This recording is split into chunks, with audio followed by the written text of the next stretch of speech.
do this very That means, whoops, that means that we'll do this very casually. So I don't want you to wait until the end if you have a question.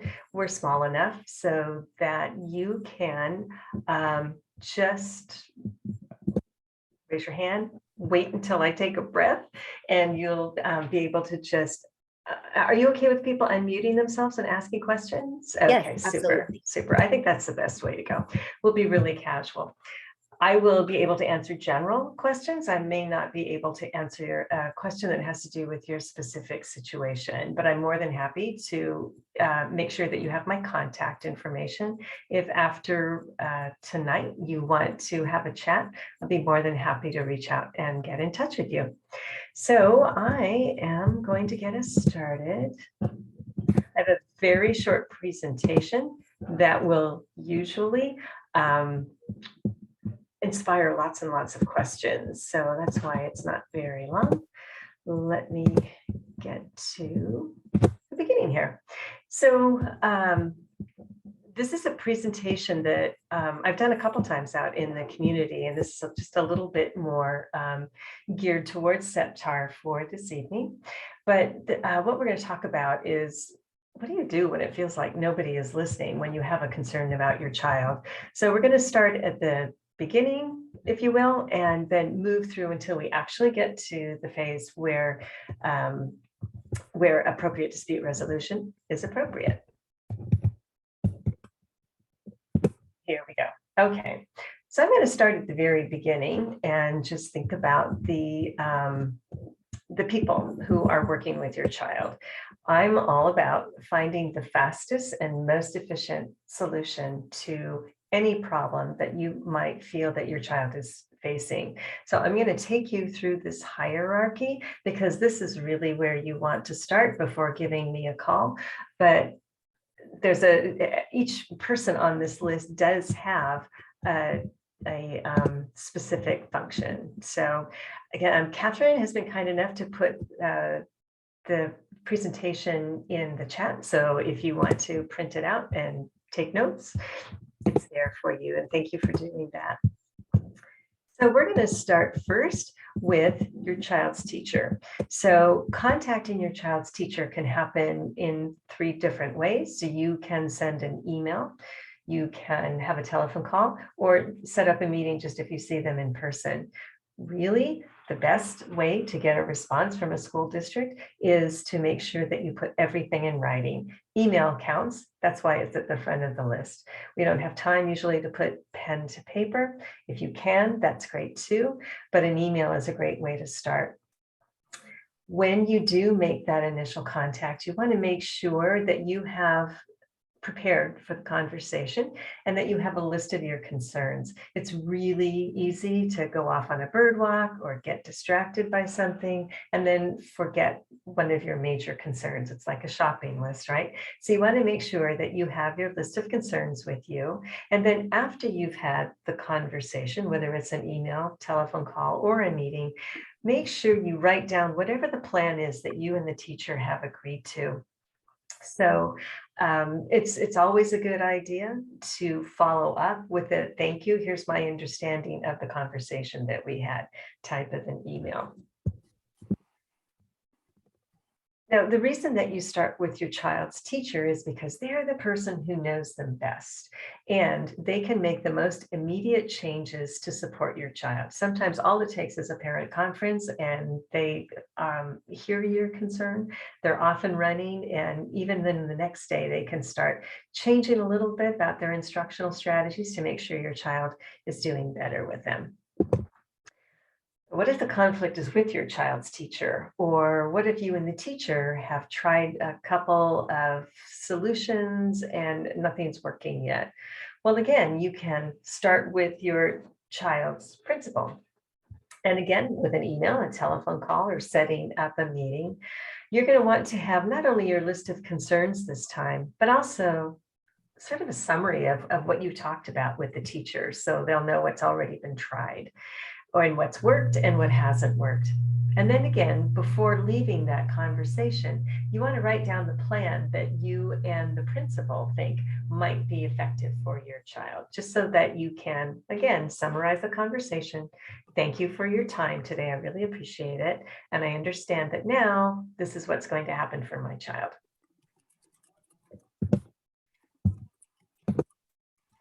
Okay, so why are we going to the principal? The reason you want to go up a notch to your child's principal is because they know the school the best. And so they may be aware of some resources that you're not aware of, or some program that you're not aware of, or some other kind of a resource. So if you want to take a look at a little bit bigger than what's happening in your child's classroom, principal is a great way to start. But again, what if your problem is with the principal? Or what if the teacher and the principal haven't been able to give your child the support that you feel that they need? The next step is to contact someone in your district office. Now, in Redwood City, you do have program specialists. And usually the way that it runs is that there will be program specialists who are assigned to a couple of schools, and then above them is a director of special education. In smaller districts, of course, that's not possible. There's just a director. But in Redwood City, you have some awesome program specialists. I work with them all the time, and they've been really, really super to work with. When you're talking to someone in the district office, you're going to want to, again, have your list of concerns and a little bit of a summary of what it is that you've already tried. So I talked to my child's teacher. This is what we decided we would do. This may have worked, but that didn't work. Same with the principal. The teacher and I went to the principal, or I had a problem with the teacher, so I went to the principal. This is what happened, and this is what's not happening that I think my child needs. And again, before you end the conversation, make sure you write down whatever plan it is that the program specialist was able to develop with you. So whether it's a program specialist or a director of special education, these people are administrators, special education administrators, and they know the district the best. So just as the principal knows the school and the bigger picture of the school, a program specialist or a director of special education really knows the district best. And it may be that there might be a program at a different school that would work really well for your child. Or maybe they know of another teacher who has a specialty that they can tap for their expertise to work with your child's teacher to work on a new program or something like that. So that's our hierarchy, that it starts with your child's teacher, then the principal, and then moving on to the district office. I'm going to get a little more specific about those emails and telephone calls, but I just want to check the chat because I'm not sure if there's a question in there. Yep, we're a small group, so if you have any questions, just unmute and ask. So this is actually off of our website that the SELPA maintains. We also are in charge of the CAC, the Community Advisory Committee. And the Community Advisory Committee is really powerful because it's the only parent group that has the force of law behind it. So in Ed Code, there is a requirement to have a Community Advisory Committee. This is a group of people who are concerned about how the needs of special needs children are being met in our county. So it's Leslie has been on CAC for all my 7 years, I believe. So there are parents, the majority of the group is parents who have children on IEPs, but other parents can join in as well. We often have agency representatives there. We have staff, whether it's a special ed director or a teacher or a school psychologist, they'll come in. We'll bring in people from the community sometimes. It's a great way to find out what's happening in the county. I'll show you where the website is in a few minutes, but at any rate, These are some of the tips that the CAC has put together for parents in navigating that crazy maze that is special education.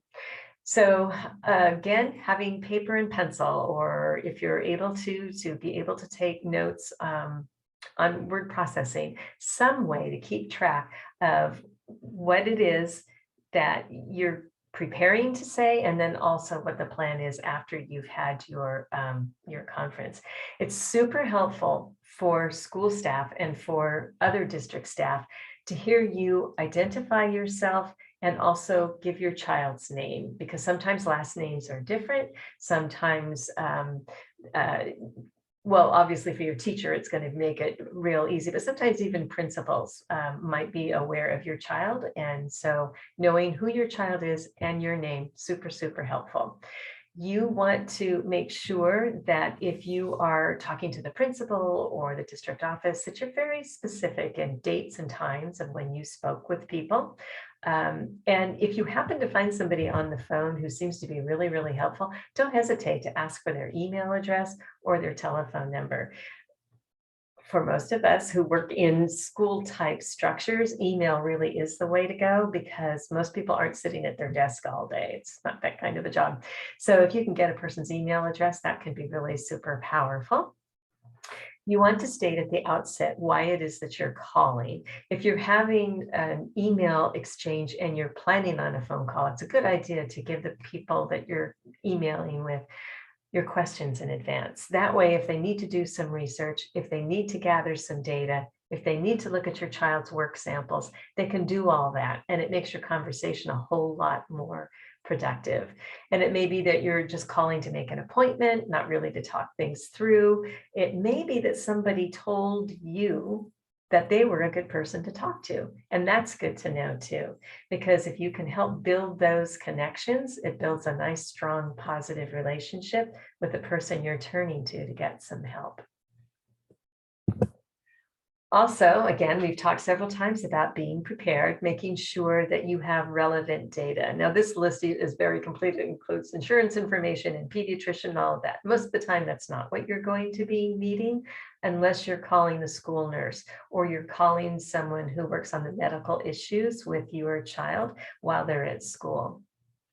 Again, you're going to take brief notes. Don't hesitate to ask questions. Those of us in education like our acronyms. So everything is ADR. I never say appropriate dispute resolution. It's always ADR. IEP, Individualized Education Plan. Lots and lots of acronyms, and you should never ever hesitate to ask what they mean. What we're trying to do here is we're trying to level the playing field so that you have the same information that teachers have, so that you know what these different acronyms mean. And on the website, there's lots of really good information so that you can know about some of the things, some of the processes you'll be involved in before you even get involved. Good idea to always follow up. Again, follow up with a thank you note, and this is what I understand. Our plan is going to be moving forward. But it might be that there are other details. I always, whenever I'm taking notes, especially when I'm talking with parents, I'll have an action plan. So little things get stars next to them because those are things I need to follow up on for parents. So there may be things that you'll be asked to follow up on as well, like getting some documents or something to the person that you're talking to. If somebody says, I'm going to send you some information, it's a really good idea to say, that sounds great. When should I expect it to come? Because sometimes, like for instance, I emailed a parent this morning and she got the notification that I sent an email, but she never got the email. I don't know how that happened, but then it gave me a warning that I needed to email her again, and so I did. So knowing what to look forward to, when to expect. She was expecting an email. She got the notification. It didn't come, so I was able to resend it really, really quickly.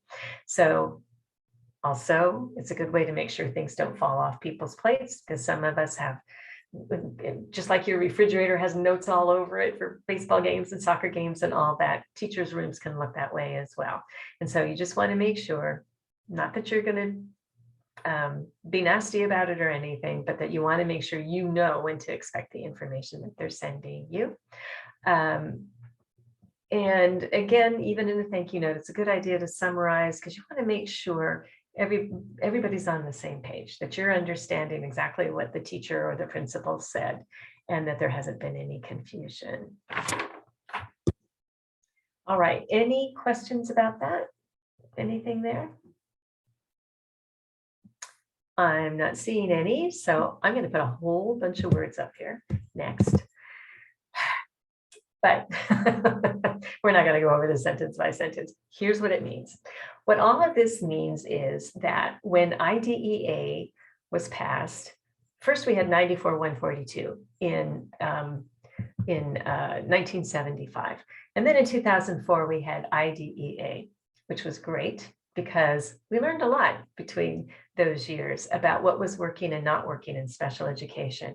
And one of the things Congress was very unhappy about was the fact that there was a lot of special education litigation, that throughout the entire country, there were lots of what we call due process hearings or complaints filed with the State Department of Education.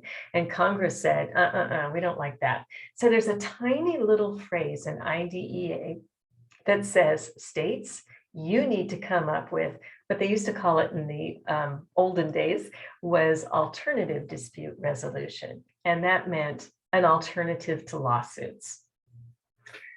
After the field got going for a while, and those of us who've been practicing for a while got a little uncomfortable with that whole alternative dispute resolution, because it sounded like we're going to just throw things at the wall until something sticks. That's not how it works.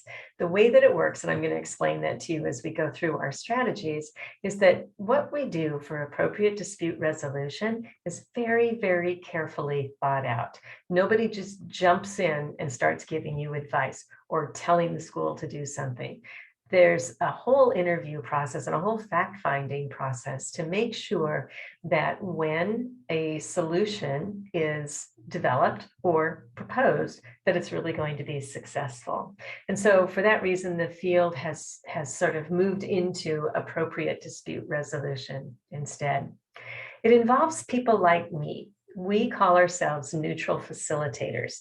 That's kind of an old-fashioned term. And you have to wonder, how can somebody who works for the County Office of Education and who has been doing this for 46 years in all kinds of settings really be neutral? And I don't consider myself entirely neutral. I've sat at every seat at the table at an IEP meeting except for parent. I am the sibling, or I had a brother, who was very, very severely disabled. So I know what it's like to be the sibling of someone who's really challenged by all kinds of physical and intellectual disabilities, but I've never been a parent. So that's the one seat I have not sat in. Being a sibling really made sure that I was never going to be neutral for the rest of my life, because I'm old enough to where I and my brother predated IEPs. So my mother had to go find a school for him, had to find a speech therapist. My parents had to pay for all of these services. There were no buses. She had to transport every single day. So needless to say, that did something to my perspective.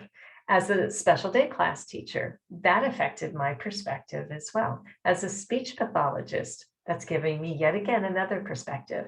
So I see myself as being multi-partial rather than truly neutral. Regardless, my job is to guide teams through specific problem-solving strategies. And what I'm trying to do, and what everybody in ADR is trying to do, is to protect and preserve relationships. If your child is in kindergarten and you're already feeling uncomfortable with the services that your child is getting, or the way that IEP meetings go, or whatever, you have 9 more years, really 9 years altogether with Redwood City to make sure that your child gets what it is that he or she needs. And you want to make sure that you are building a positive relationship with everyone who is on that team. I tend to think of it as an emotional bank account, that all of those thank you notes and phone calls and letters, all those kinds of things, those are all deposits that you're putting into an emotional bank account with the people on your team. So when you need to make a withdrawal to say, no, I disagree with that goal, or I disagree with that service, you've already got a little bit in the checking account, and it's okay to make a withdrawal. If you are going to be an ADR, as I am, you have to believe in your heart of hearts that you're not the person with the answer, that the team knows the child best and the team has the answer. The problem is somehow communication is broken down. And so my job is to work on the process of solving the problems, not the content of the IEP. As a matter of fact, a neutral facilitator will not read IEPs, will not read reports, will not read emails, but they will interview you directly. So if I have a family that I'm helping in Redwood City, then I will first interview the family, and there's sometimes twice, and until I feel like I really understand what it is that the family is hoping and dreaming for their child and what their goals are. And then I'll also speak with one person on the school side of the team to find out where they're seeing your child. Usually there really is some common ground that we call those mutual desired outcomes.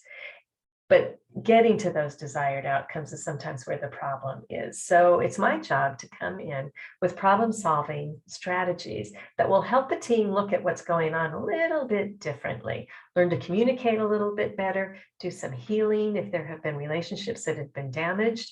And if we need to have more than one meeting, that's fine. But often what happens is it's just one meeting, and because everyone has contributed in a very creative but still accountable way to solutions, then teams move forward much, much better. I'm going to see what's in the chat just in case. Oh, thank you. Yes. The IDEA is the Individuals with Disabilities Education Act. And then in, I forget when, it was reauthorized. And so now there's another I in there. So it's Individuals with Disabilities Improvement Act. And IDEIA, and that improvement addressed you. That improvement moved the voice of the parent and the student to the front of the IEP process. Congress recognized that that's not always the case. And so now there are different parts of the IEP meeting, different agenda items that are really there to make sure that the team hears what you're thinking. Here's the other reason that I really am a huge fan of ADR. When there is conflict, and when people aren't getting along, and when things have just, cars on fire and it's gone over the cliff, I can't imagine what it would be like to be a parent in that position. You have a couple of options. You do have ADR. You also can file a complaint with the CDE. And you can also get a lawyer, get some legal representation, and you can ask for due process with the district. The problem is, though, with a complaint and with a due process filing, you are giving up your power to make decisions. And as a parent, I can't think of anything that would make me more uncomfortable. When you file a complaint, you're telling the California Department of Education there's something wrong with the system where not only my child, but other children are being hurt. They're not getting their free and appropriate public education. They're not getting assessed the way they should. They're not getting access to textbooks the way that they should. And then what happens is there's somebody up in Sacramento who you'll never meet, who will call you, who will interview you. They'll do the same with the school. They'll ask you for copies of emails and things like that. And then that one person, will make the decision about whether or not the district is in compliance. And if they aren't, how to remedy that. But you don't have a say in that. In a due process hearing, it's the same thing. You would be represented by an attorney, although parents do represent themselves at times. The district would have an attorney there too, just like any other kind of a trial or a hearing, there would be evidence that would be presented. So there's a judge, a special kind of judge called an administrative law judge. This is a judge that's very familiar with special education law. So the judge is going to listen to what you have to say. They're also going to listen to what the school has to say. And then they're going to go away and they're going to make a decision about your child. They are never going to meet your child. They don't know your child except who your child is on paper. They don't know your child's school, and they don't know your child's district. And so how are they making decisions about your child? That makes me very, very nervous, or it would as a parent anyway. So the beauty of this is, if you do participate in ADR, you can still file a complaint. You can still file for due process. Those things aren't taken away from you, but this is a much faster way to solve problems. I'm going to take you through the 4 sort of categories of things that we do. If there are no questions, I don't see any questions. And so it'll give you an idea of what it is that we do in our ADR program.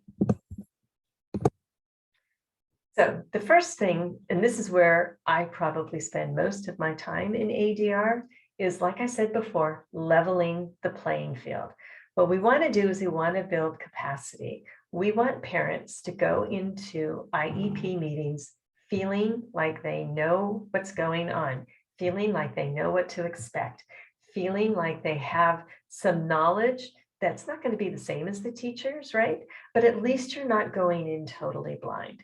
And so what happens is that our SELPA, which by the way stands for Special Education Local Plan Area, our SELPA is all of San Mateo County. So if you count the charter schools that work as independent districts, then we have 33 different school districts in San Mateo County.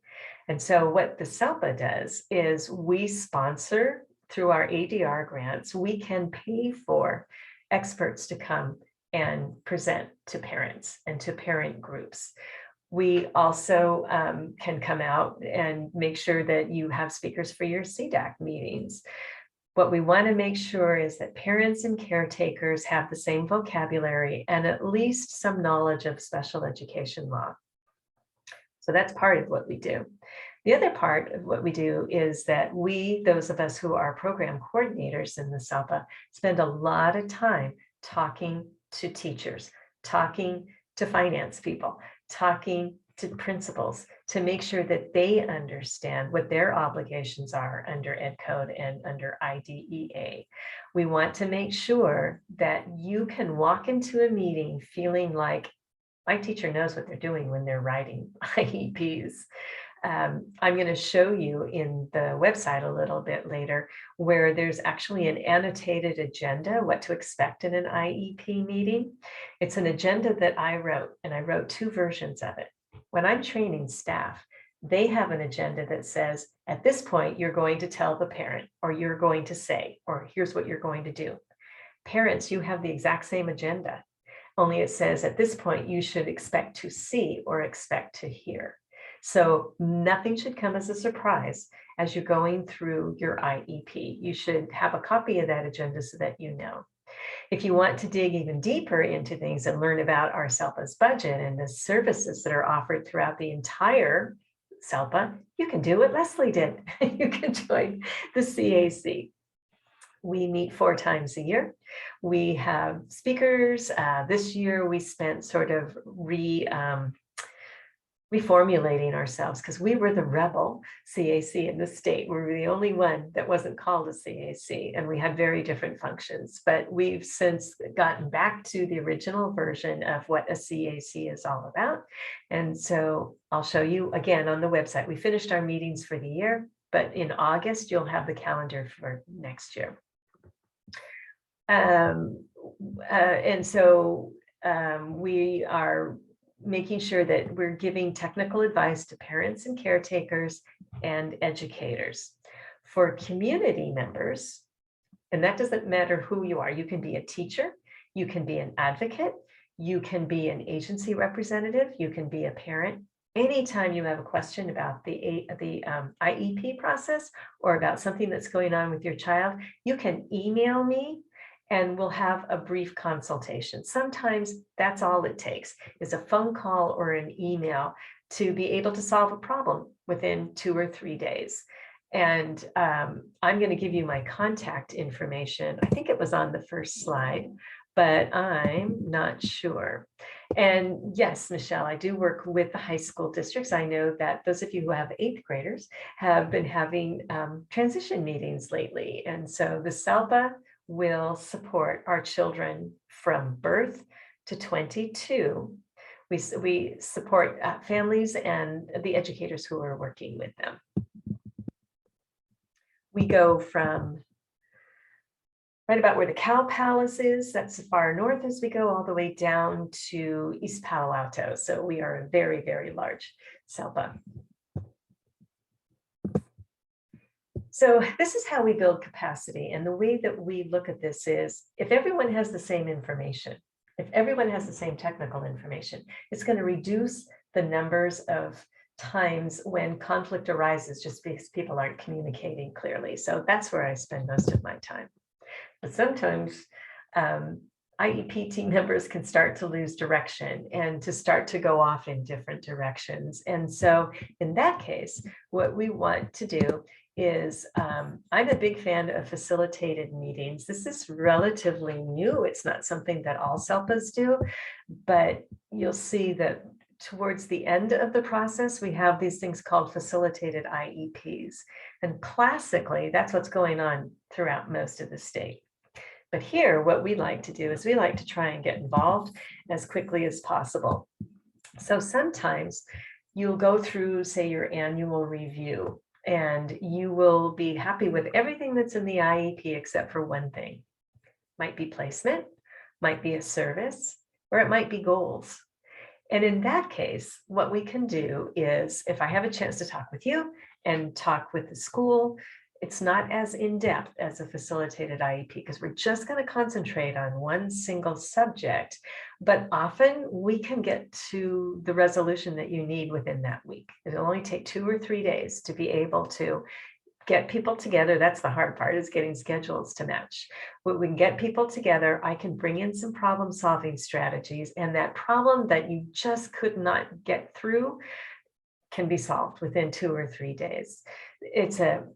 So when might that be? What's a sign that maybe this would be helpful? If you find yourself sending the same email over and over and over again, or leaving the same voice messages over and over and over again, maybe it's time to think about a facilitated meeting. Another service that I can provide is a file review, and this can be either your child's special education file or a CUME file. Often, the parents who request this most are parents who did not receive their education here in the United States, but in another country. The general education system in our country is very, very different from most other countries. And then you throw special ed law on top of that, and it's really, really different. So sometimes it just helps to start with a file review. And maybe you would have some questions about what's happened in the past with your child, how that compares to what's happening currently. And so a file review might be the fastest way to figure that out. We also have expert teams. We are so lucky to have people who work within our county who believe that learning is a lifelong process. And so they keep themselves up to date on lots of very technical topics. So there's behavior, autism, and AAC devices, or augmentative and alternative communication devices. We do have people who have extensive background in those areas. And so sometimes if an IEP team gets stuck, what we can do is put together a panel for you. And so if there are questions about behavior and everyone's stuck on the behavior improvement plan and it's just not getting anywhere, we can bring in some behaviors, people who specialize in behavior, who can listen to what the team has done so far, listen to what's working, what's not working, and then make some suggestions. So that's another resource that's available through ADR. There are times when as much groundwork as you've tried to lay, and even if your relationships start off really positively, when an IEP team just reaches an impasse where the school team is seeing that your child needs to be in this placement where you think they need to be in that placement. Inclusion. This is a good example of a time when we might have facilitated IEP, when you want to see your child in general education classrooms more than is being offered. That's something that we can address through a facilitated IEP. So again, as a neutral facilitator or a multi-partial facilitator, I would make sure that we had a very confidential interview, maybe two of them. Sometimes I'll just have, if your case is really complicated, if what your child is dealing with is very complicated, then often it'll take two times. So first, I'll just want to hear the story of the IEP and what you and your child have been through up until the point where you feel that you need to have a facilitated IEP. So that's sort of the history, the academic and social history of your child. But I might also want to do a vision meeting. And a vision meeting is a very powerful meeting that helps me understand what your goals and dreams are for your child and what's most important to you. Because we want to elevate your voice, right? We want to make sure that the rest of the IEP team understands what your family's values are and what it is that you really are reaching for your child. And then I'm going to have a similar conversation with somebody who knows your child best at the school level. I'm going to hear, usually it's something along the lines of both the school team, the rest of the IEP team, the school team, and you want to develop independence for your child. It's just that the way that the path you see to independence and the path that the district sees to independence may be totally different. And so the desired outcome there, the common desired outcome is independence. So what can we do to take your good ideas and the school's good ideas, put them together and end up with your child being more independent?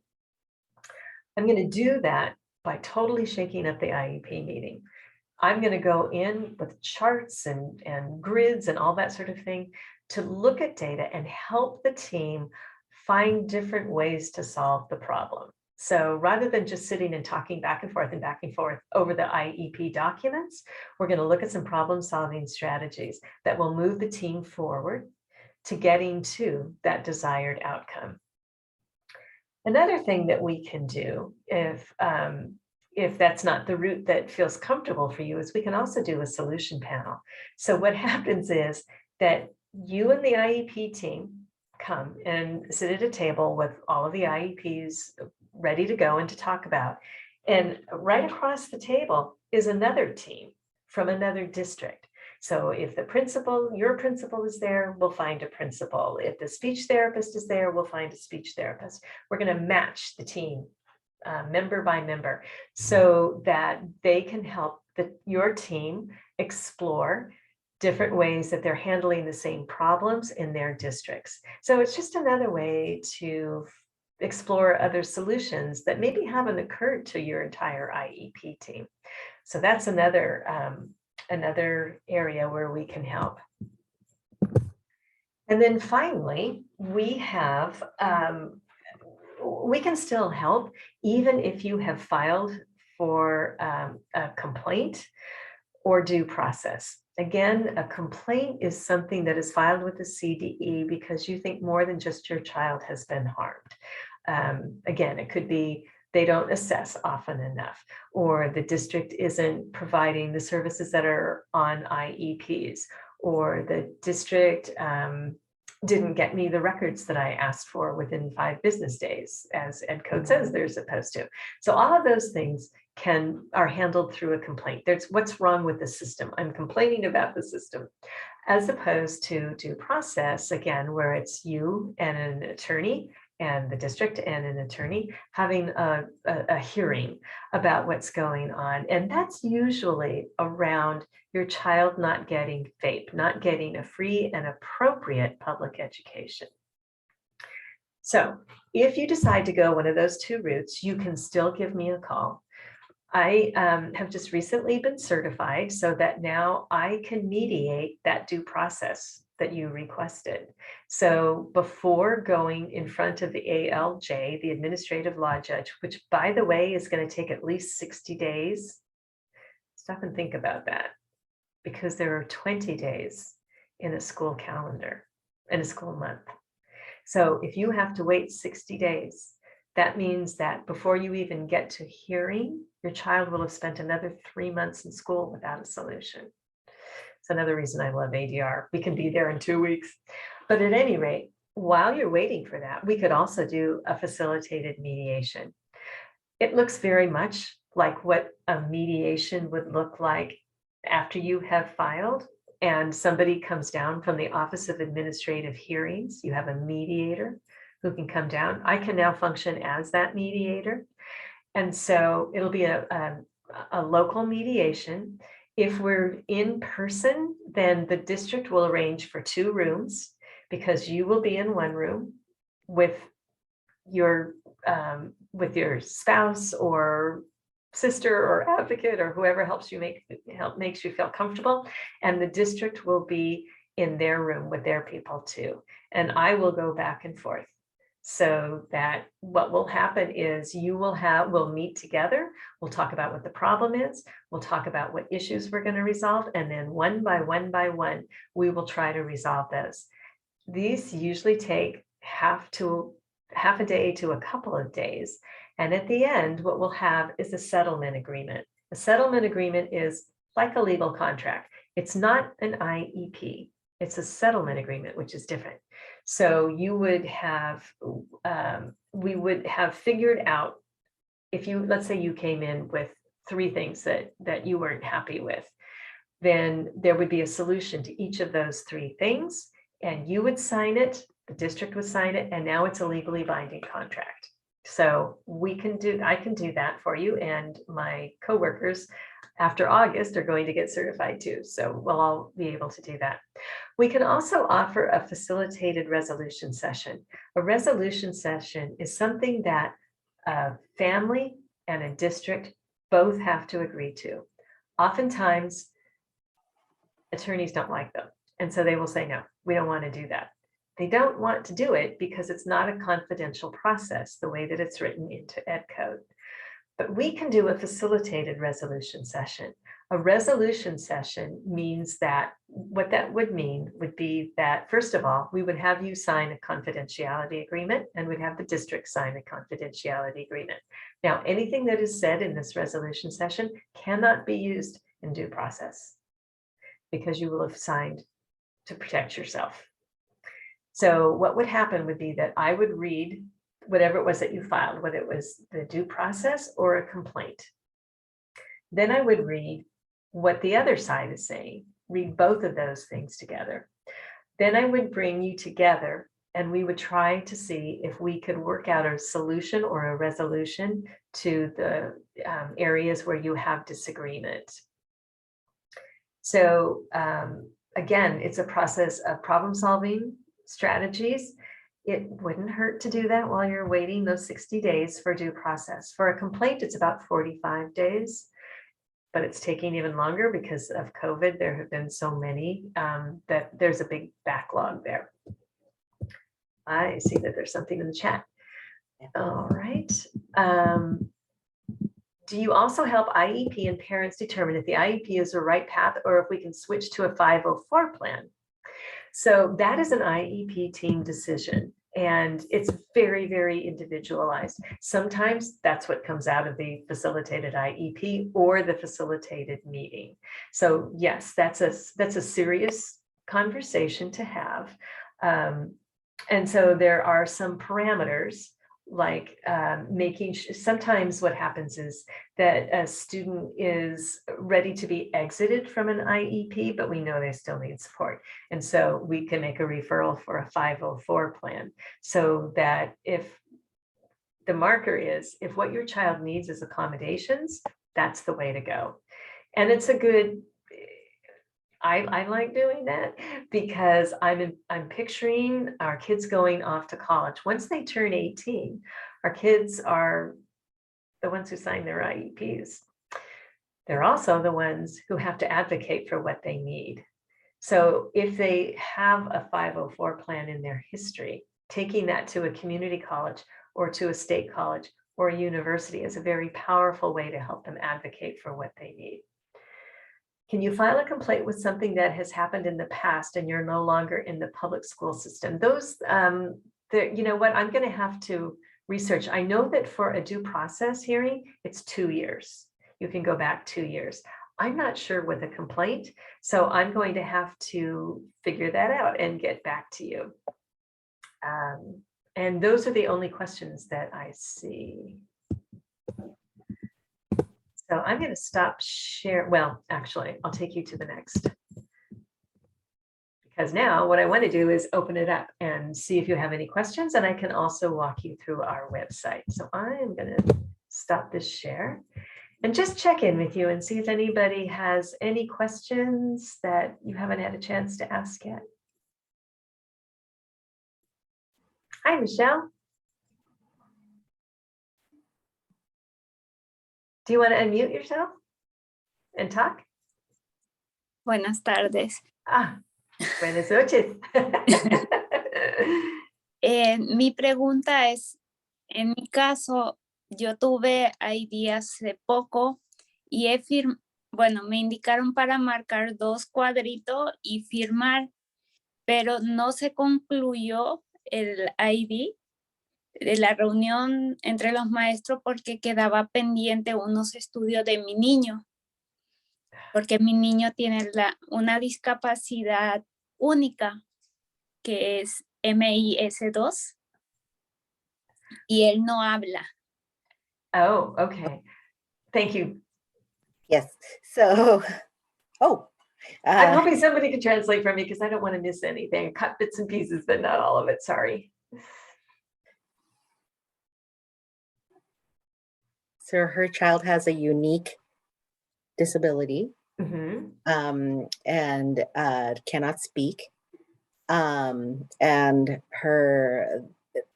she was given, they had an IEP meeting, and she was told to check a couple boxes and sign, but then nothing happened because they said they needed to do additional tests. Oh, okay. Okay.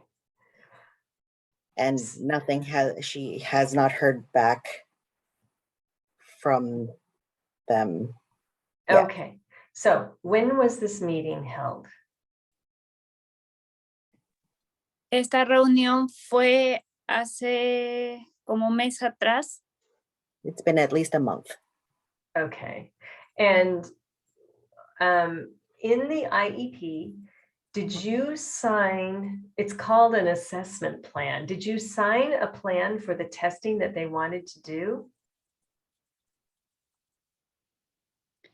Sí, pero esta reunión que yo tuve con los maestros era para resolver si mi niño, como estaba sucediendo muchas cosas en la escuela, yo estaba pidiendo que me pongan el 1 a 1, pero no me querían poner porque él tenía el diagnóstico de trastorno del habla. Solo se estaban viendo la parte de terapia de habla, nada más.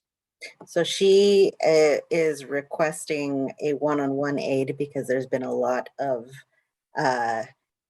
behavior issues or just incidents happening at school. And the team is pushing back because he is only qualified under speech and language.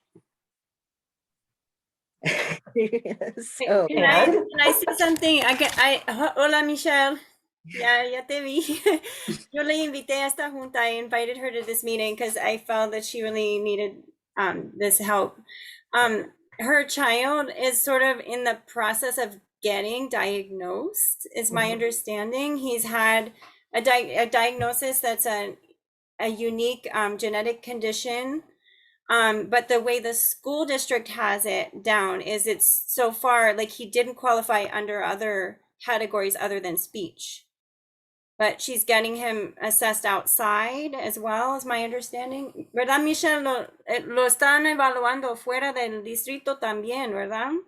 Por eso quedó que no supieron cómo marcar Es que iba a plan. tener el grupo con Stanford del desarrollo para saber qué más cosas necesita Joaquín, porque del distrito escolar solo se están basando por el habla, nada más. So she's taking him to a group at Stanford to find out what else he needs, because so far the district is only considering him a speech and language like case, you know. But there's a lot more to it. And she's been requesting a one-on-one aid. My understanding, Michelle, es porque él no está captando las cosas, ¿verdad? Como me dijiste. Por eso quiere el uno a uno. Porque no está recordando, no está como, su memoria no lo deja como. Es que él nunca ha llevado la terapia del comportamiento y él tiene el ADH y nunca ADHD. Okay. Yeah, they also diagnosed him ADHD. nunca ellos vieron del comportamiento y hay muchas cosas que yo no sabía hasta que te conocí a ti y que me están dirigiendo para poder ayudarle a mi niño. Yeah, he also has been diagnosed with ADHD. I think that was before all of the before they discovered that he had the genetic condition. They were still trying to figure out what it is. But he yeah, she's been asking for a one-on-one, and I think as long as his IEP says he's only under speech and language and not under, you know, another condition, they don't offer that. Nope. Okay, so Michelle, thank you for sharing, because there's some really important points going on here. So and thank you, Nora, for filling in the blanks. That's really super helpful. So anytime that you want the district to take a look at your child, to provide something for your child, to think about another program or whatever, you want to put the request in writing. It's super important to put it in writing. If you can't put it in writing, somebody has to help you do that. That is the law. So anytime you want to get a testing done for more than speech, testing done for, and we're going to talk about one-on-ones in a second, any of those things, you always want to put it in writing. The reason you want to do that is that the district has 15 days to respond to you. So they receive the letter or the email that's in writing, that counts as being in writing. They're going to do one of two things. They're going to say, oh, sure, here's an assessment plan. We can test that. Or they're going to say, we're not going to test. Here's what we're going to do instead. Or we're not going to test now because we're doing this now with your child. And after we're done with that, then we want to do some testing. That's called a prior written notice. I don't know why they call prior, because it happens after the fact, but whatever, there we are. Very hard to read, very, very confusing. But they usually do a letter on top of it that's very, very clear. So lesson number one from what Michelle has said tonight is make sure you put your requests in writing. So that's number one. Number two, once your child has an IEP, it does not matter what they have the IEP for. That's your ticket to anything that the team thinks is needed by your child. How old is Michelle's child?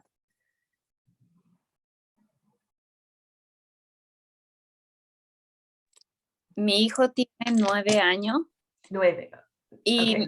mi mayor preocupación es que las personas que trabajan en los salones no saben sign language.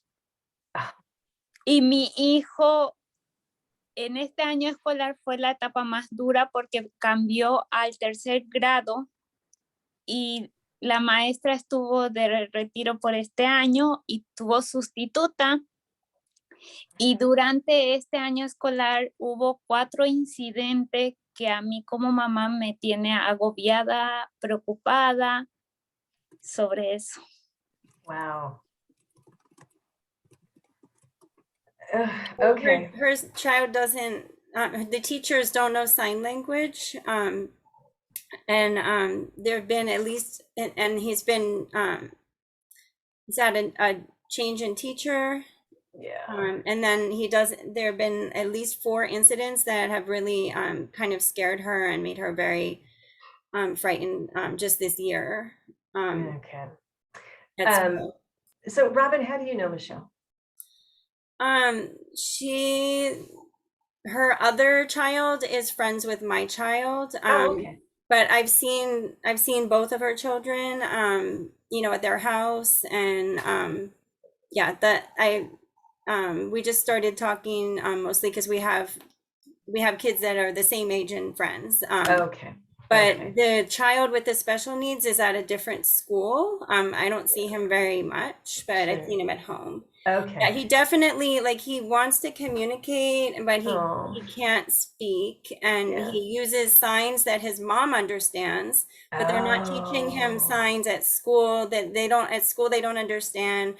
And she said he's been having trouble, where he's not really learning what they're trying to teach him for some reason. Mhm. And Sure. that's why, that's what they've discovered. I think in the some of the teacher has told Michelle, the mom, that this child does not seem to be learning, but at the same,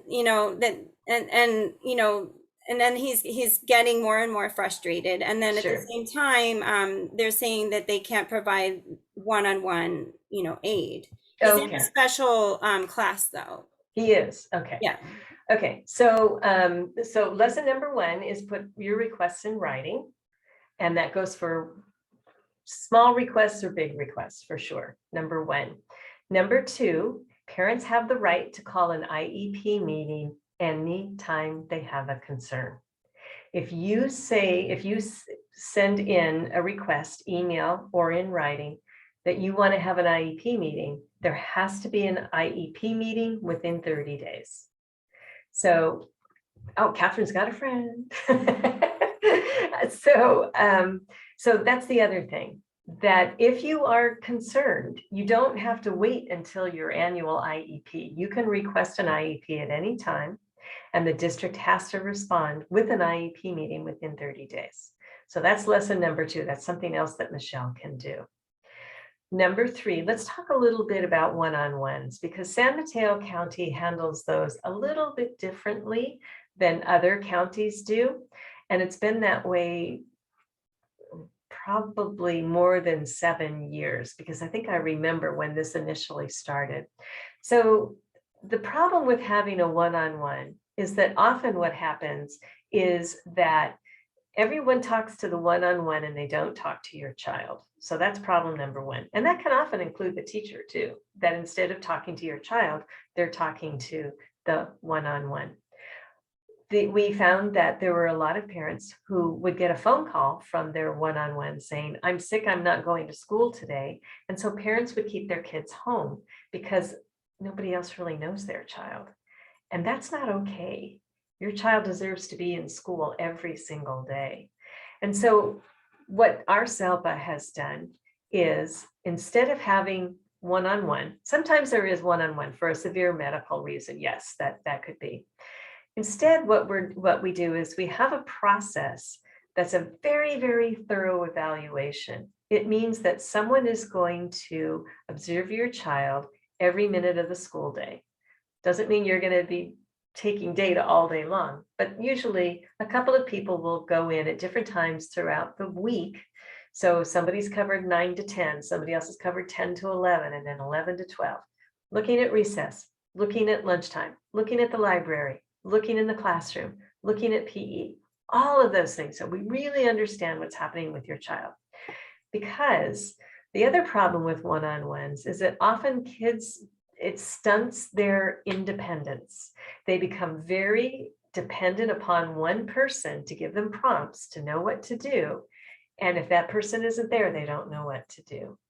So after the observations are done, then the team will start looking for patterns. Oh, your child can do this independently. So they don't need to have somebody there. And if we put somebody there, they might lose those skills in being independent. So we don't want to do that. But look what's happening over here. Your child needs support over here. We're not going to look for one person to supply the support all the way through. We're going to look for whether or not we need to have an extra aid in the classroom, or maybe the speech therapist can come in and do a push-in type of a thing and help your child during a time when they really struggle academically. It might be that there is one person who is assigned to come in just for math. But what we're looking for are adults in the natural environment that can help support your child without there having to be just one person doing it. We want everybody to help contribute to their independence. And so that's part of the reason maybe why you're not getting your request for a one-on-one answer, but you can put that in writing. I want my child tested for extra support in the classroom. I was surprised when Michelle told me before that in an IEP she had asked for that, and they never, it sounds like they never did that observation, the all day observation to get it started. So that could be because it wasn't put in writing. Yes. You think? It could be that it wasn't put in writing, and that when that request is made, but isn't everything in an IEP put into writing in the meeting? Like the notes should reflect the request. Like, doesn't that count as being in writing? But when you talk about it in the IEP? But it didn't happen. Right. So that's concerning. Yes, it is. So when it doesn't happen, that's the time. You can either do it before the IEP, you can do it during the IEP, you can do it after the IEP. But the impact of putting it in writing is that the district has to respond within 15 days. That's why I don't like to just leave it in the notes, because it's easy to, if you don't have an extra action plan at the bottom of your notes, then it's too easy for it to be forgotten. So putting things in writing is really super important, and asking for IEP meetings when you have concerns, those things too. So thank you, Michelle, for sharing. It was, we got to talk about a lot of things that, and I want to go back and check, because I know that people have been putting things in here. I was wondering one other thing, when we actually have someone else who has their hand up. Yeah, they do. Sorry. They do. So I wanted to address Anum, if I'm saying that correctly. It's close enough. It's Anum. Anum, thank you. So I'm actually a teacher in Redwood City School District. I teach at Garfield. And I'm actually just attending as a teacher today, and curious because I love listening to Karen Breslow. I've never attended on the other end. I always attend when you're speaking to us as teachers. So it's interesting to hear the parent information. Yes. But I did just want to jump on, and the mom that just spoke, Michelle, I briefly just shared part of her case with Patricia Polino, and she has requested if you can please contact her tomorrow. She'll deal with your case personally. How about that? Excellent. Excellent. Do you have contact information you can put in the chat for Michelle? Yeah. Okay. Awesome. Awesome. Anything I left out, or anything you think wasn't clear in talking with parents?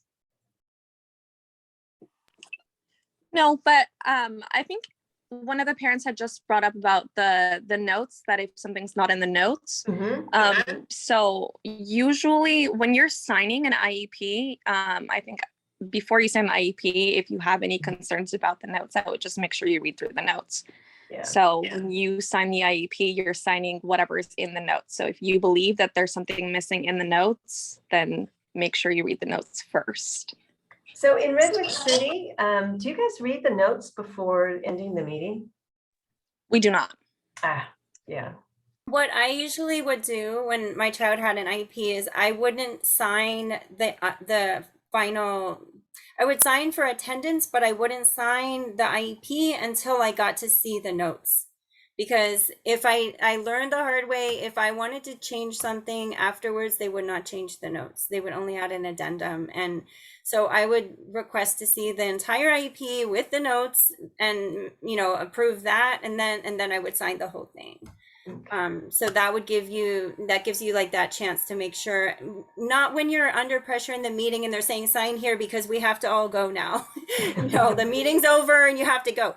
So I'd be like, okay, then give me the entire IEP to look at afterwards and then I'll sign it, you know. That's fair. That's fair. But you can sign there's like a different signature for attendance, just saying everyone signs that they attended the meeting.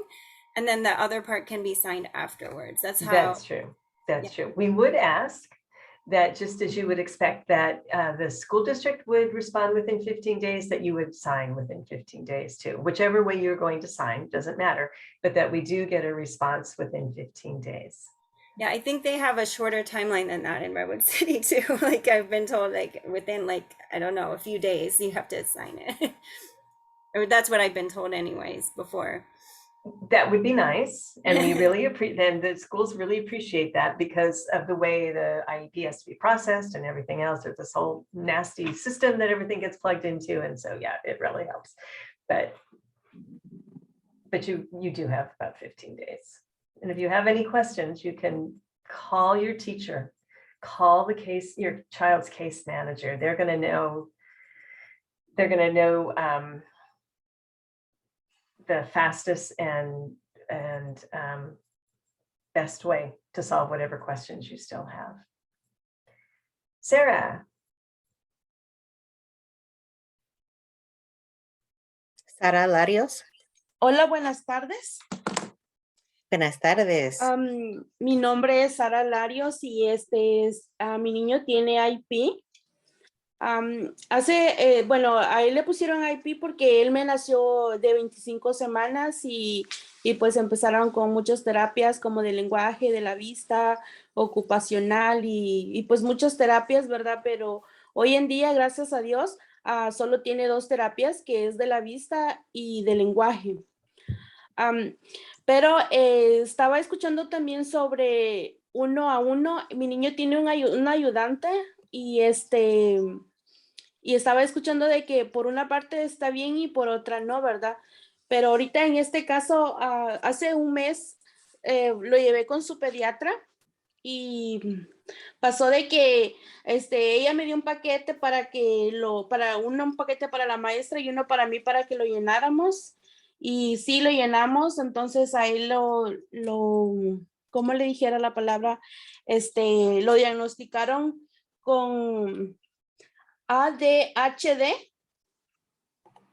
que es difícil de atención, hiperactividad y no sé qué más. Entonces, pero le dieron un medicamento, el cual se lo estoy dando en las mañanas y su pediatra me ha dicho de que tiene que ser todos los días, ¿verdad? Para que él pueda prestar mucha atención. Y él apenas tiene como, más o menos como un mes de que ya le empecé a dar su medicamento. Y pues sí veo el cambio en él. Y quería preguntar, así como ahorita, ¿será bien que yo dijera, le pueden quitar por una semana para que le quiten a su ayudante para ver cómo él se desenvuelve más? O no sé qué me dirían, ¿verdad? Aunque a la maestra yo le he preguntado y me dice la maestra que él ha puesto mucho interés ahorita, él va muy bien, se pone más atención a la escuela, hace muchas cosas como preguntar en las clases y a él le gusta mucho, ¿verdad? Y pone más atención. Entonces mi pregunta es, ¿sería bueno de que él siguiera 1 a 1 o probar una semana que no tenga como ayudante para ver cómo él se va desenvolviendo él solo? Wow. Two big things happening there.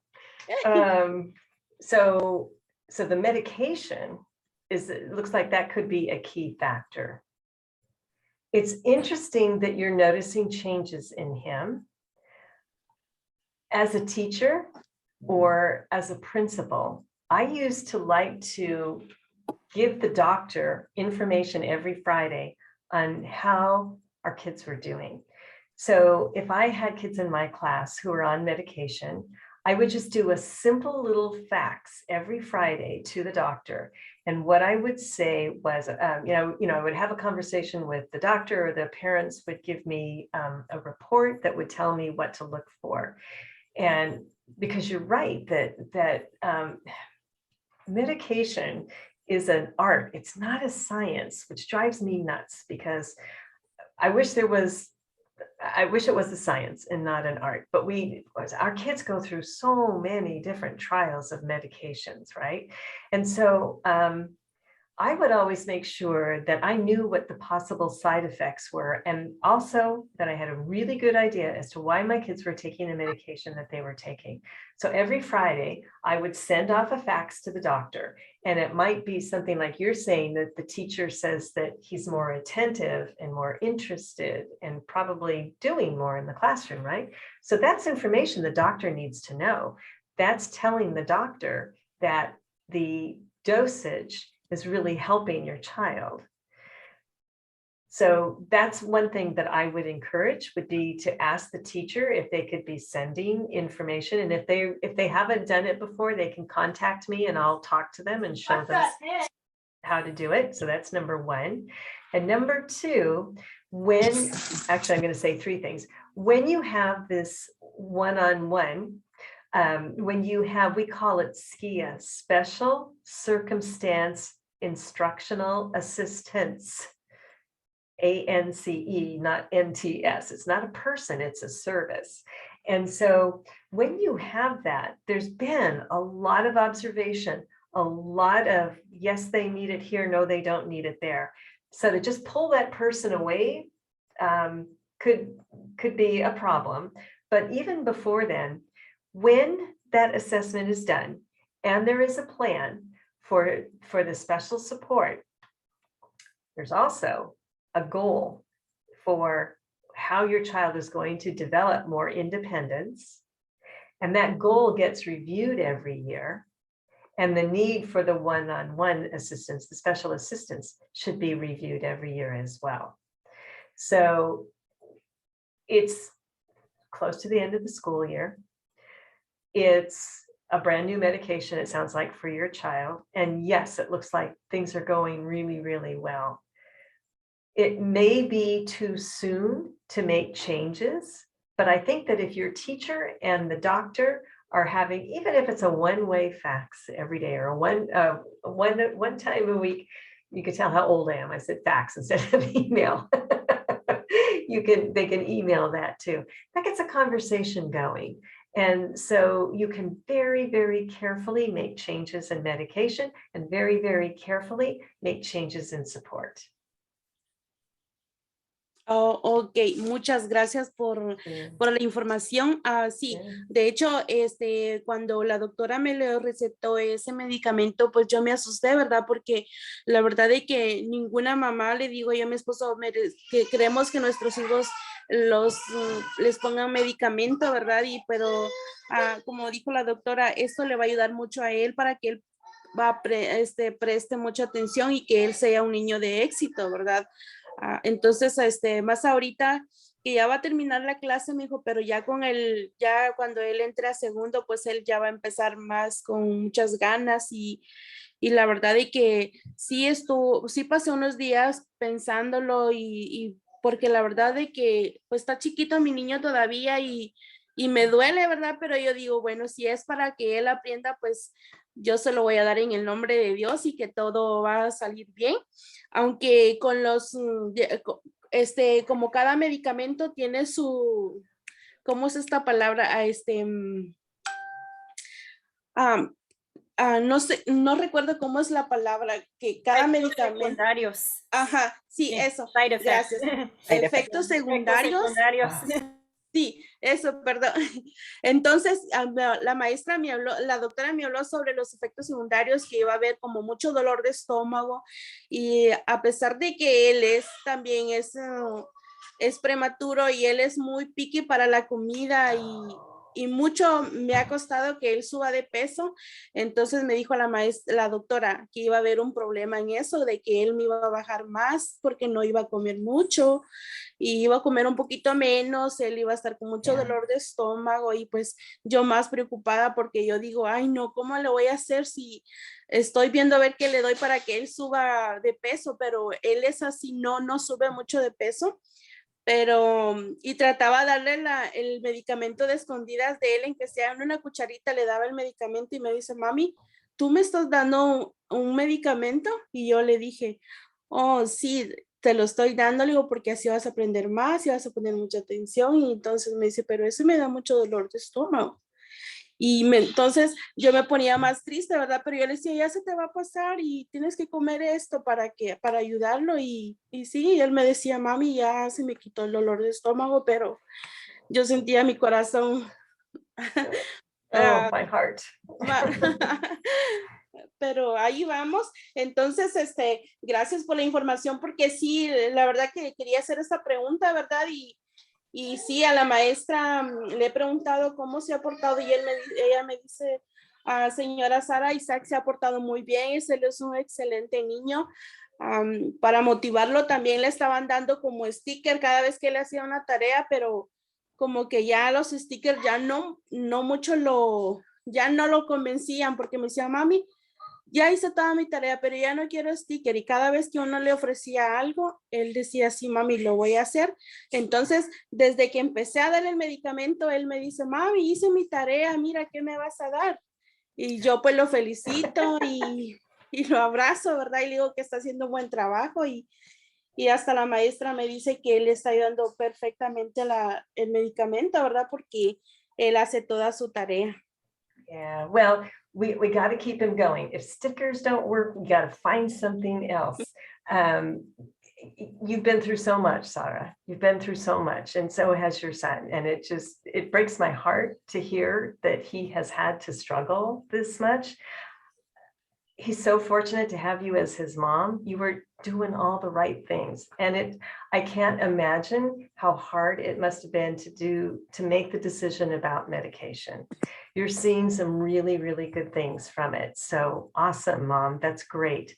But you are also going to have to keep an eye on him, right? And decide from time to time whether it's time to adjust his medication, go off the medication, stay on the medication. You have a road ahead of you. And I wish you the very, very best. You're doing such a good job describing what, what's working, what's not working for him, that all I can say is muchas good gracias job, a Mom. ustedes y gracias porque pudieron traducir. Yo no puedo hablar español, pero inglés, pero muchísimas gracias por todo y por su ayuda. Gracias, Sara. Thank you.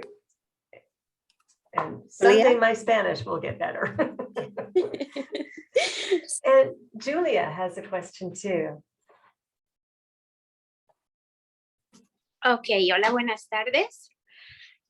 Primero que nada, tengo una recomendación para las mamás, especialmente para Michelle. Mi recomendación es que hagan los estudios con Stanford, pero que no quite el dedo de renglón en llevar una buena relación con el distrito. Y si el distrito no le escucha, al mismo tiempo que trate la manera de coordinar con Sobrato Center. Ellos están aquí en Rebus Shore. Ellos abogan por los derechos de los padres y los de los estudiantes acá del distrito. La pueden asesorar mejor y guiarla de una manera adecuada para pedir las evaluaciones necesarias para su hijo, porque muchas veces uno como madre sí sabe que está pasando algo con su hijo, pero no tiene la capacidad ni la información correcta qué tipo de evaluación es la que debe pedir al distrito. Y allí es donde se pierde mucho tiempo en ese proceso. Es como una falta de fluidez en la comunicación y la información. I Yo have pasé some por good eso. news to add to that. Yo ya pasé por eso y por eso se lo digo. Yeah, Y, so- otra pregunta para Karen es, yo tengo un hijo, tiene 9 años, yo empecé a lidiar con el distrito desde que mi niño estaba en preescolar. Tuve muchos nos, demasiados. Pero nunca quité el dedo del renglón y me fui enseñando y enseñando. Mi niño tiene OT, speech, déficit de atención y también aprendizaje lento. Con el equipo que tengo, con mi niño, el equipo IEP, hemos logrado una coordinación y una buena comunicación a través del tiempo, que es muy importante. Cuando tenemos los IEPs, parece que todos estamos coordinados y buscando el mejoramiento. Pero lo que he visto con los niños con déficit de atención es que no hay una ayuda en específico, no queda claro qué tipo de ayuda necesita un niño con déficit de atención. Porque mi niño no tiene la hiperactividad, gracias a Dios. ¿Qué es lo que específicamente el distrito debería de ofrecer? ¿Qué tipo de ayuda? ¿Cómo es la abreviación de las letras o del servicio que debería ser específico para eso? Porque son necesidades muy diferentes a speech, a OT, aprendizaje. Es algo más diferente, algo que va más allá, pero que en realidad yo no veo que haya algo específico para eso. Okay. So 2 things. Yes, ADD is very different from ADHD, for sure, definitely. So 2 things. Number 1, the first thing you were talking about was what this whole night has been about, right? Building capacity, having parents feel more comfortable in IEP meetings. And I'm going to let you in on a little secret because it's not official yet, but it's coming. The Ability Path has written a grant, and it looks like they're going to become a family empowerment center. Yay! We'll finally have one in San Mateo County. I am so excited to be working with them. So up in San Francisco, they have I can't remember what it's called, but they have a family empowerment center. Santa Clara has PHP. We've had nothing, but Ability Path and Family Resource Center, they've all gotten together, they've written a grant, and now we're working together, and they're going to become a hub for parents. So now you will have support for families. Yeah. So this is going to, so now we're going to have one in San Mateo County. I've already spoken with the parent group once, and we have 2 for next year already getting to be put on the calendar. So I'm excited about that. We are going to have more support for families in this county. Yay.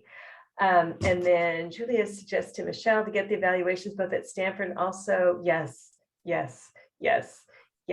And if you need support with that process, not only going to Stanford, but maintaining a good relationship with the district, that's what we're here for. And that's what I can help you with for sure. You know, one of the hardest things for professionals and for parents to understand is the difference between medically or clinically necessary treatments and therapies and educationally. There's a difference between the two. And I see communication fall apart there so many times, and it drives me crazy.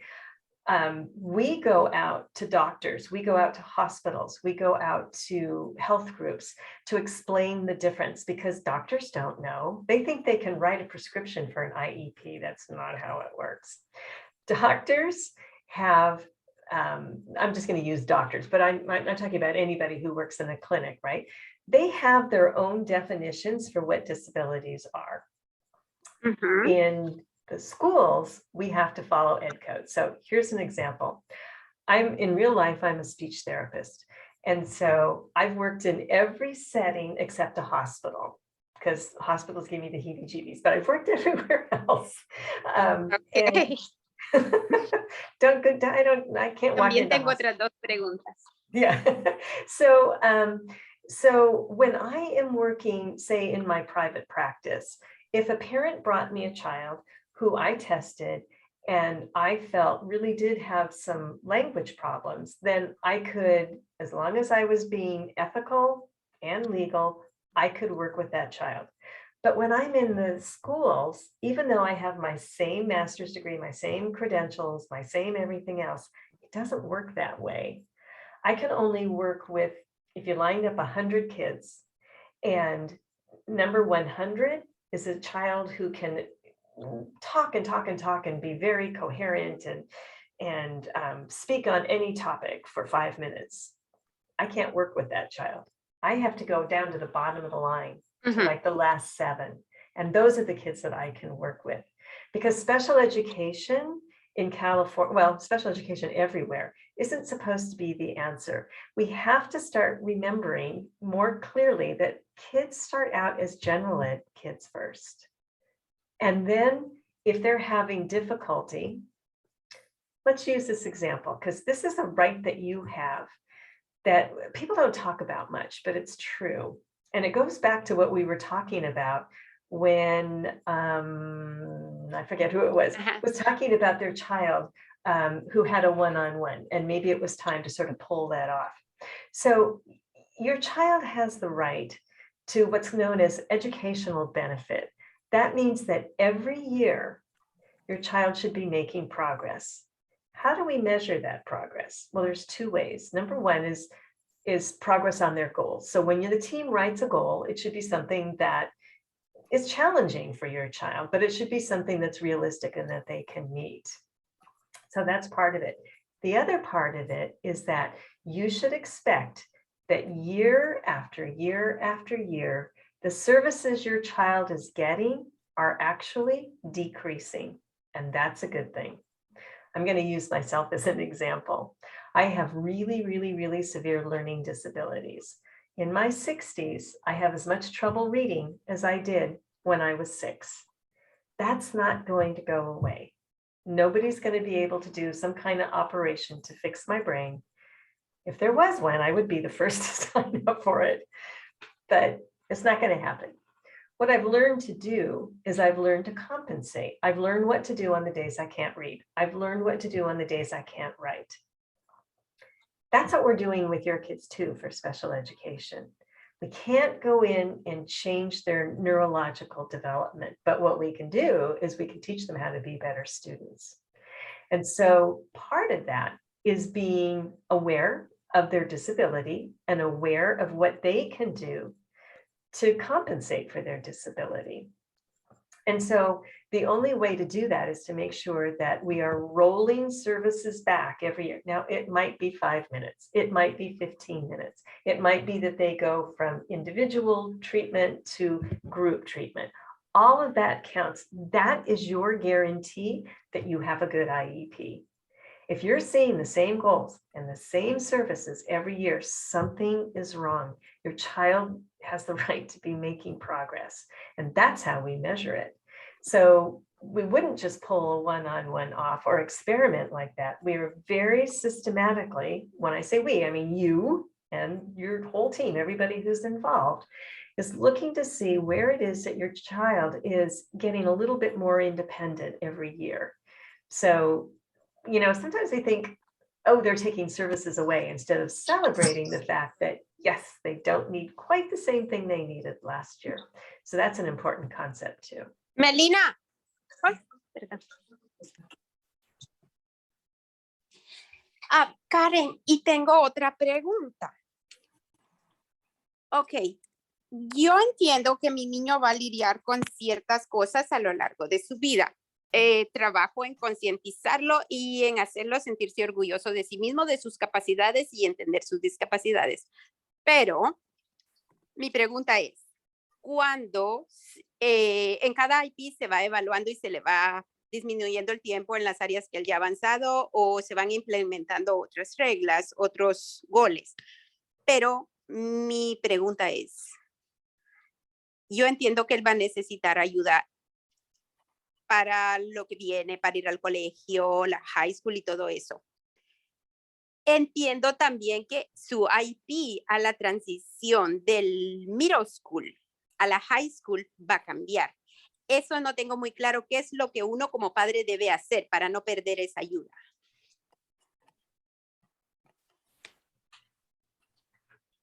Oh boy. Soy una Yes. madre que voy viendo al futuro. So here's the reality. The reality is that we look at services in those cases in three different sets, right? So from elementary school to middle school, that's a big change. That's a super big change. Just like middle school to high school is a big change, right? That's why when kids are in elementary school, that's the time. I know it's frustrating because it takes so long for them to get their IEP, right? It feels like it takes forever. And then they're getting ready to go for middle school, and we're already talking about dialing back some of those services. When a student is in elementary school, they're pretty well protected, right? They have one teacher and they get most of their teaching from that one person. So they only have to learn how that teacher teaches. They only have to learn that, those approaches. So, Yeah. But then when they go to middle school, now they're going to have more than one teacher, right? They're going to have several teachers. They're going to have different homework. They're going to have less hands-on most of the time. So much more reading, much more writing. And so the other thing that happens is now they're going to have periods where they change from class to class to class to class. And here's what we've learned. What the research has shown us is that the more we pull kids away from the general education curriculum, the less successful they're going to be as adults.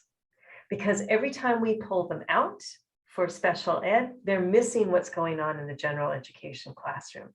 So you're going to see that Exactamente. Yeah. So for middle school and high school, you're going to see that the whole nature of it changes. So instead of pulling kids out, we're going to push into the classroom. Sometimes you'll see co-teaching, one classroom, a general education teacher and a special education teacher working together. And when it's done well, it's a thing of beauty. I could just watch it all day long. You can't tell who the special ed teacher is. You can't tell who the general education teacher is. You can't tell who the special ed kids are. You can't tell who the general education kids are. So what's happening there is, again, we keep coming back to independence, independence, independence. And so the model for service delivery is going to change from elementary school to middle school, from middle school to high school. So that's number one. You're going to see a change in minutes, and you're going to see a change in the way that the services are delivered. So that's number one.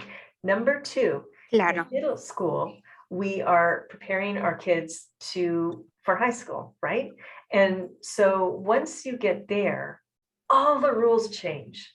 Now it's not how many days are you going to school? What's your attendance like? It's what's your attendance like in each one of your classes, because you have to earn credits. So kids in Redwood City go to Sequoia Union High School District, one of the 4 high schools there. And they're going to get classes that will prepare them for what they're going to do after high school graduation. That can be a community college, that could be a state college, that could be a trade school, that could be a culinary institute, that could be all kinds of things. But there's a special piece of an IEP that gets added to the IEP when your child gets to high school. It's called an individualized transition plan. So that's where you and your child are going to figure out, what do they want to do after high school? We don't get to keep your kids for very long. They disappear so fast. So we want to make sure they're really, really well prepared before they leave, right? Exactly. So this plan is going to help with that. That's going to guide how services are delivered in high school. That's going to guide what classes they take. So it is going to change. It is going to change. So you want to keep an eye on 2 things. Number one, how are goals and services changing every year? You don't want to see the same goal year after year. It's fine to have new goals. The reason that that's true is because every year teachers have to look at the curriculum for the year, and that's how they decide what the goals are going to be. So it depends on what kids are studying that during the year the IEP is covering. So we have to write goals that are written to what's called the core curricular state standards. Those are standards that have been adopted by California that are designed to have kids be able to be happy, healthy taxpayers, that they can find a job, that they can live independently, and they can go on for further education too. That's a very long answer to a very short question, but I get it, that those transition years are kind of Creo freaky. que sí. Yeah. Creo que sí, y me encantó tu respuesta. Y sabes que me gustaría que me invitaran a más foros como este, porque me encanta aprender. Y una recomendación para las madres que le dan medicamento a sus hijos. Yeah. Prueben las terapias primero. De verdad, yo las recomiendo primero probar con todas las terapias antes de dar medicamentos, en mi humilde opinión. Yeah. Okay. Gracias. Yes. Well, sometimes kids do need medication. Sometimes they don't. I mean, every child is different, right? And I've taken medication before and then decided I'm not taking this anymore because it's just not working. So we got to keep an eye on that too. But the thing is, I don't want to totally rule out medication, because if I'm teaching in a classroom and I see a little one who can't sit still, who can't pay attention, who's irritable, who's constantly tapping and constantly moving. And not only do I have severe learning disabilities, I also have ADHD. And so I know what that feels like. And that struggle is physically painful. And for some of our kids, all I have to do is go, swallow a cup of coffee and the caffeine calms me down. So that's cool. I don't need to have medication. But, our kids don't get that choice. And so, as a parent, isn't that the hardest thing? Trying to figure out lo que le what's funcione. the best. Yeah, what is the best thing for your Para los child? padres, And it changes over time. Yeah, gracias. Thank you, Shirley. Michelle, did you have are we okay on time? We are over time, but I Oops. think, yeah. Hey, how did that happen? Yeah. But if Michelle would like to ask another question, she Sure. can. Yo creo que me interpretaron mal. Mi español es diferente, creo. Yo en ningún momento quiero dar de entender que no tengo apoyo del distrito, más bien yo estoy agradecidísima con el servicio que yo he recibido a través del distrito. Hasta el día de hoy siempre estuvieron cuando yo necesité para mi niño. Solo que con este cambio brusco en mi situación con mi niño, porque nosotros vinimos de Perú con un diagnóstico de trastorno del habla. Y en enero le han detectado que la condición de mi hijo es genética y que abarca el tema del corazón. Son varios factores y son cambios que yo asimilar lo que mi hijo está teniendo y ver cómo yo poder recibir más ayuda, porque uno tenía esperanza, como tenía el trastorno del habla, que en cualquier momento mi hijo iba a hablar, pero ahora tengo que ser realista que eso no va a pasar, que mi hijo va a estar de por vida sujeto a un aparato o con sign language escrito, pero ya asimilé, pero es cómo se hacen los cambios que no tenía mucho conocimiento cómo funcionaba ¿cómo es? El IEP.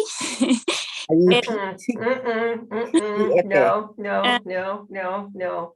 That's why I became a speech therapist, was because they said my brother would never talk. That's why I became a speech therapist and why I've been doing this almost 50 years. So never say never. Never say never. Don't say never. Because here's the beautiful thing. Here's the beautiful thing. if he has signs, if he has a device, if he has another way of communicating, then he is going to learn that language gets him what he wants. And that's incredibly powerful. I used to work in a home. It was a 99-bed home for kids with intellectual disabilities. And nobody had ever worked there to teach them to talk before. I'm going to tell you the story of Ruthie. Ruthie she was 16 years old and she had never spoken, but there was something about her. When I looked in her eyes, I knew that she had something to say. And so I took her in, even though I wasn't supposed to, I took her in for speech. And the first thing I taught her was the sign for drink, because I knew she liked Coke. And because she was in a facility, she did not get to have Coke. So I brought Coke every week. And she learned to sign really, really fast. And then I taught the people around her to sign really, really, really fast. And then she was communicating. And by the time I left Southern California, my Ruthie was speaking in 4- and 5-word sentences. She was 16 when we started. Don't tell me that you know now that your child who is 9 years old is not going to talk. No. Sino que hay veces se cierra perdón que se me quiebre la voz, se me cierra la puerta. Yo busco una manera para que mi hijo se comunicara y siento que cada vez tengo más obstáculo con él para comunicarse. Yo estuve pagando clases particulares con una persona que no es profesora, que es sordomuda, para yo poder comunicarme con mi hijo. Yo no hablaba inglés. La señora es una americana y me enseñó Sign Language American. Y mi hijo, vinimos con solo 4 palabras en español. Y ahora mi hijo habla palabras sueltas como 71. Yo fui terapeuta de mi hijo durante estos 2 años. Contraté personas de Perú para que me ayudara a hacerle ejercicio de boca. Y a Dios gracias que me pusieron ángeles en el camino, que me pusieron personas de buen corazón y conseguí terapeuta aquí con el seguro. Y hacemos Sign Language, Speech, escrito, 3 tipos de terapia, pero solo tengo una sesión. Y una sesión para mi hijo es muy poco, porque es su mayor déficit es el habla. Yes, you do speech 3 ways, and that's perfect. Here's what I wonder is, how are you letting the teacher know how your child is communicating? So do you have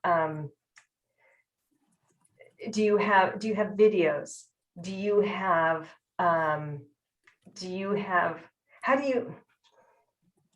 It's got to be frustrating for him, right? If the teacher doesn't know the signs that you two have worked out, then how is he going to communicate when he's in school? The teacher needs to know exactly what he writes, exactly what he signs, how you get him to speak, all of those things. Working together with the teacher, that's the most important thing you can do. Sometimes it's a video. Sometimes it's you going into class and showing her. This is a new word we learned this year, or him. Who has to log off? Is that Nora? Oh God, Nora, okay. yeah. So Michelle, don't give up, but make sure that the teacher knows what you're doing every step of the way. That's very, very powerful what you're doing, super powerful. And you know what? Speech therapy, I'm a speech therapist, so I can say this. When I had speech therapy, when I was a speech therapist, I made sure that I saw my kids on Saturdays, and that parents had to come in too, because they needed to know what I was doing and I needed to know what they were doing. So the more you can share that with the teacher, the more progress your child is going to make. And good luck. Good luck. Yo soy la que llevo la orquesta con mi hijo. Yo le llevé, estoy en contacto con el speech therapy del habla en la escuela. He llevado el libro de Sign Language para que él pueda aprender. Él usa un aparato Toby con la maestra, pero ¿qué pasó? Durante 3 semanas está descompuesto Toby y allí empezó el problema porque mi hijo no tenía método de comunicación. Y, Oh, no. The Toby? ajá, y a Dios gracias, hoy me llegó su nuevo dispositivo que le están prestando de Stanford para que practique con Technology Me, ¿cómo es? Talkie Me. Talk Me. Yeah, the talker. Yeah. Mm. Yeah, I know what you mean. And it's on loan from Stanford. Yikes. Yikes. Así. Well, thank you, Stanford. But, oh my Lord. I don't know, Sí. Michelle. Pero muchas gracias por saber más y tener conocimiento sobre los programas. Como ahora trato de involucrarme más en programas y quiero incentivar que todos por lo menos aprendamos un poco de Sign Language para poder salvarle a otros niños que estén en aprieto. Well, that's what I'm here for. So thank you. Thank you for giving us so much to talk about tonight. That's really been super. Yes, actually, sign language is now accepted in high school as a foreign language. So more kids are learning sign language. Okay, Leslie, we're about to lose Nora. Yeah. Muchas gracias. No lo entendí. Thank you so much to everybody. Thank you so much, Nora. Yes, Nora, thank you. I'm just putting. Okay. Muchas Okay, gracias. Thank you so much, everybody. Then we will be back here next week. We have another meeting scheduled for next week on the pathway to college and self-determination. Great. Never too early to think about that. Yes.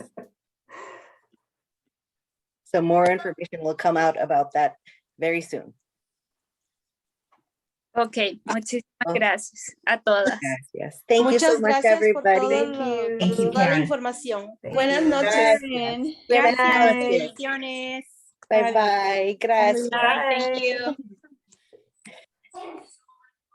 Thank you. Oh, you moved, Robin. Yeah, I had to go somewhere else. Bye. Thank you so much, Karen. Oh, it was nice meeting you. You're Yeah. amazing. Yes. Yes. I've Yes. seen you in other meetings before. I remember I've been going to SEPTAR meetings for quite a while. She's- Yeah. She But and I joined this is SEPTAR like at a the same really good time. meeting. Huh? Oh, I said you and I joined SEPTAR at the same time when our boys Yeah. were 3. Yeah. now they're- fun. they're Wow. Yeah. My son and Leslie's son are friends still. That's so sweet. From having met in preschool. Oh, In pre-K. that's so cool. That's Yeah, so and they cool. both supposedly had autism and had all these deficits in, making friends, but they both have a lot of friends now. We Of heard course. never a lot. I never heard never that much, Oh. fortunately, myself. I was, because, but yeah, I think, it's sad when people are like, when your child's so young, saying, Yes. that's not going to happen. And, Yeah. but Put I in know, What is I wrote Michelle in the still chat here? was, Let me see. Is Michelle still on? no, I think she left. I know that they came here from Peru because of the hopeless outlook they were given in their country. I mean, that's Yeah. one of the reasons they came here, was they Wow. wanted to find a better life for their son. And it's obviously hard to. They were in Guyana, I think, too. They were Oh, in my. Central America. I mean, South America, 2 different countries. Because, but she's really a fighter, and she's a really, really good person, and she's really she's learning so much. I mean, it's really hard not to know English. I think that's what's really keeping her back, or she would be able to like do all this a lot better. And but also just being from a whole nother school system, and, you know, that's that but I'm really glad. I told her as soon as I got the flyer, I sent it to her, and I told her to sign up for this meeting. And I don't know if you have an English class. I think she has English classes usually on Tuesday, but I'm like, this is an important class. This is important for you. And she definitely, like, she was already on when I joined. I couldn't get my computer to work. I had to like shut down the whole computer. Oh no. Today before I could join. That's why I wasn't even on at the beginning. I was like trying. But yeah, sometimes Zoom doesn't cooperate. And No, works it better on the doesn't. phone. No, it doesn't. And I don't know why I had it at